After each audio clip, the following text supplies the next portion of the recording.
Good morning. Guys, it's in South Louisiana today. It has been pouring all morning, but it actually looks like the sun may be coming out. Hey y'all, full disclosure, I am on my way to the groomer in my little town with my gigantic blackmouth cur that's way to the back and a little Australian shepherd. My blackmouth cur is probably about 7 years old. The puppy is about probably 3 months old. The blackmouth cur is a female, yes, and she's just never been very social. So she's back there. So if you hear any crazy noise or barking, just know that I have my dogs in the way back of the car because we're on the way to the groomer. But I wanted to talk about this huge misconception that lots of people have when it comes to purchasing a home. And in fact, it's the same exact misconception that I had when I was getting ready to buy my first home. Most people believe because most banks require 20% down to buy a house. Most banks require 20% down to purchase a home. And the huge misconception is, number one, that you must go to a bank to buy a house. Absolutely the furthest thing from the truth. And guys, before I got into real estate, I believed the exact same thing. I would not have thought about going anywhere else except a bank to buy a house. And I just knew that you had to have 20% down plus all the fees that go along with it, right? So plus all the closing costs, all the lawyer fees, all the bank fees, all the processing fees, all the stuff, plus 20% down. Absolutely the furthest thing from the truth. You may very well, if you make under, I think it's about $120,000 a year, if you have decent credit, not even excellent, not even good really, decent credit, if you're a first-time home buyer, you may very well qualify for a loan to buy a home and need $0 to buy the home. And that's called an RD loan or a USDA loan.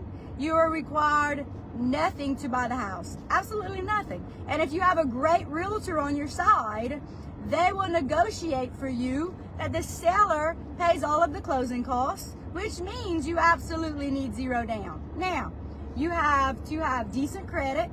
Like I said, I think the income limit for one person in the house is like 120, 130, and then it goes up a little bit, I think, after 4 or more people in the family. And I can get you those numbers if you need those exact numbers. But the average ordinary young couple starting out and looking to buy a home meet the qualifications for RD.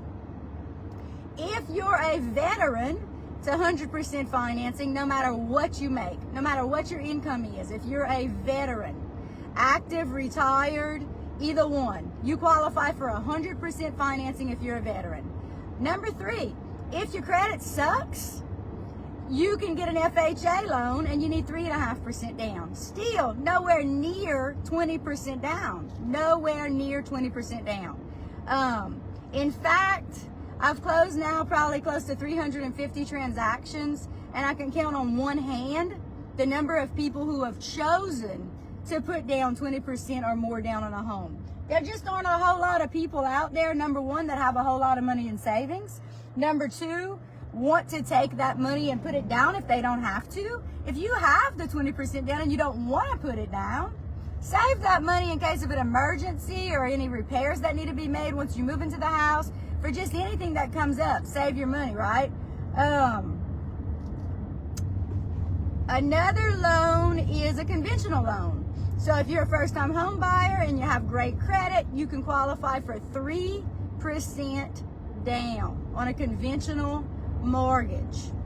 So there are so many loans out there that require way less than 20% down, some 0% down, but not at a bank, okay? And so before I got into real estate, I thought, you want to buy a house, you go to the bank. That's just what people do. I had no idea. There are people all over the world who are called mortgage brokers, where all they do is qualify people for mortgages for homes. Well, if you had told me that before I became a realtor, I would have thought, that's a hoax. That's like one of those payday loans where the interest is $1 gazillion, right? Or there's all these fees or all this stuff, because we trust banks, and that's what we think of when we're buying houses, is banks.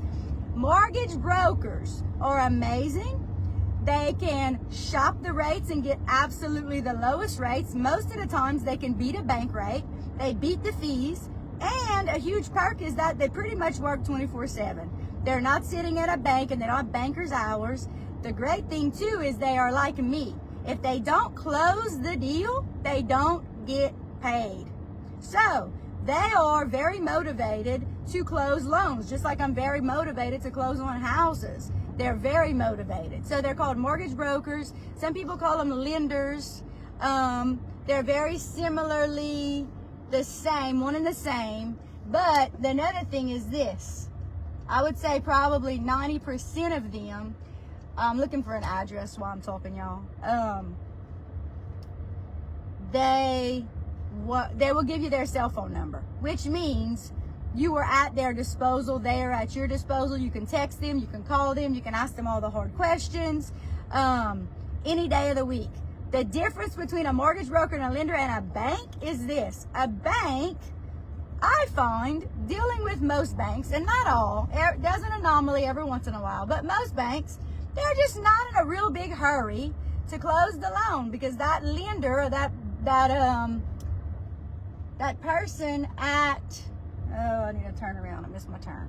The person at the bank gets paid regardless. They get paid hourly. If they close your loan or not, they're getting paid. If it takes them 2 or 3 months to close the loan, they're still getting paid.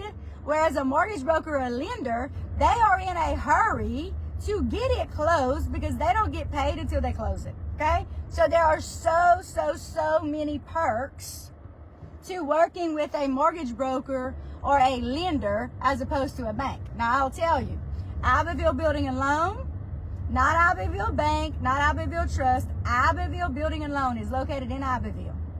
They are amazing to deal with. They are quick. They have low rates. They have low fees, but they do require 20% down. So if you want to, if you're one of those people that just says, listen, I really want to go through a bank, but which one do you recommend? Abbeville Building and Loan all day long. I've been referring them, people there for years. And in fact, when we built our house 13 years ago, that's who everybody referred us to. They do require 20% down, but they're amazing to deal with. They're a very small bank. In fact, the person that did our loan was the bank president, Teresa. She's absolutely phenomenal. She's still there. She's amazing. All the people there I find are amazing. But if you don't have 20% down, or if you don't have any money and you want to buy a house, if your credit's decent, give me a call. I'll answer all your questions. Remember this, there are no stupid questions at all. Just ask your questions. If you're ready to buy or you're ready to sell or you're thinking about it in the next couple of weeks or months, call me or message me and say, look, I have questions. Ask your questions. There are no such thing as stupid questions. Y'all have a great day. Reach out if you need anything at all. And remember, you do not need 20% down to buy a house. Y'all take care.